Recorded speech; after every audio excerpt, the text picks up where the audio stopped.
Kenji और Kiyoshi. एक दिन सम्राट ने ऐलान किया कि अब वो अपना उत्तराधिकारी चुनेंगे। नियम बिल्कुल साफ था, जो तलवारबाजी में जीत हासिल करेगा वही अगला राजा बनेगा। लेकिन केंजी अभी इसके लिए पूरी तरह तैयार नहीं था।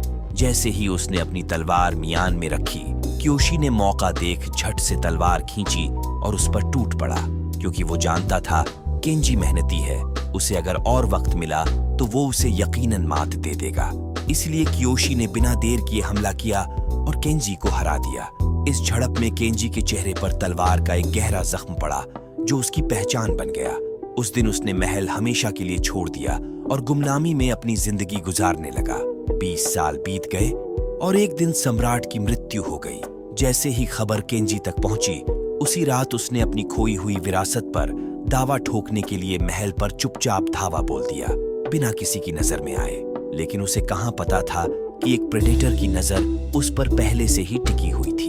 एक तरफ कियोशी अपने पिता की चिता को अग्नि दे रहा था, तो दूसरी तरफ उसका भाई केंजी महल में धीरे धीरे दाखिल हो रहा था। रास्ते में उसकी कुछ सैनिकों से झड़प भी हुई, लेकिन वो सबको खामोशी से रास्ते से हटा देने में कामयाब रहा। मगर तभी महल के एक वॉचर टावर से किसी ने केंजी को देख लिया और सबको सतर्क करने के लिए बड़ी सी घंटी बजा दी। घंटी की आवाज सुनते ही सैनिकों ने तुरंत दरबार के मुख्य द्वार को बंद कर दिया और कियोशी के सामने ढाल बनकर खड़े हो गए। इसका मतलब था केंजी को अपने भाई तक पहुंचने के लिए पहले उसके रक्षकों से पार पाना होगा। अगले ही पल एक स्मोक ग्रेनेड फटा और धुएं की आड़ में केंजी ने पलक झपकते ही सभी रक्षकों को चुपचाप खत्म कर दिया। अब वहां सिर्फ 2 भाई थे, एक ही खून, लेकिन अब एक दूसरे के खून के प्यासे। पिता की विरासत अब केवल एक ही के हिस्से आनी थी। देखते ही देखते दोनों के बीच घमासान युद्ध छिड़ गया। ऐसा युद्ध जिसमें न सम्मान बचा था न रहम। उनकी तलवारें टकराईं तो मानो समय थम गया। हर वार में बरसों का गुस्सा, जलन और दर्द झलक रहा था। वो दोनों न सिर्फ महारथी थे, बल्कि एक दूसरे की हर चाल को पढ़ने वाले योद्धा भी थे। लेकिन आखिरकार वो दोनों न सिर्फ महारथी थे, बल्कि एक दूसरे की हर चाल को पढ़ने वाले योद्धा भी थे।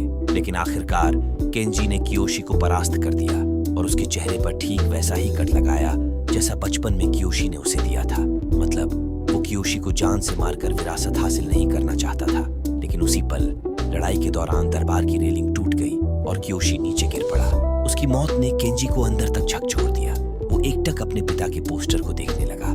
तभी प्रेडेटर ने उसी पोस्टर को फाड़ते हुए उस पर हमला कर दिया, लेकिन केंजी किसी तरह उसे चकमा देकर भाग निकला। इस बीच प्रेडेटर के रास्ते में जो भी सैनिक आया वो जिंदा नहीं बचा। भागते भागते केंजी ने एक खिड़की तोड़ी और महल की छत पर कूद गया।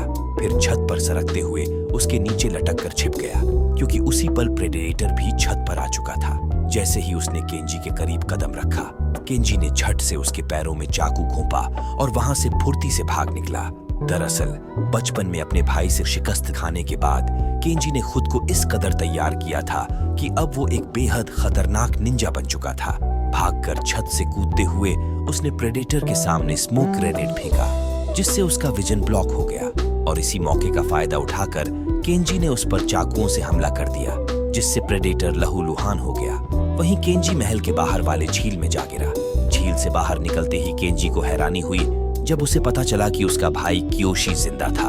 और अगले ही पल कियोशी तलवार लेकर उस पर टूट पड़ा। दोनों की तलवारें एक बार फिर टकराईं और जमीन थर्रा उठी।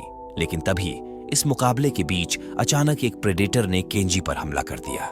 उसी वक्त कियोशी ने खुद को ढाल बनाकर अपने भाई को बचाया और फिर दोनों भाई मिलकर उस खतरनाक शिकारी से भिड़ गए। इस भयंकर लड़ाई में प्रेडेटर ने अपनी तलवार कियोशी के शरीर के आर पार कर दी, लेकिन कियोशी ने आखिरी सांस तक हार नहीं मानी।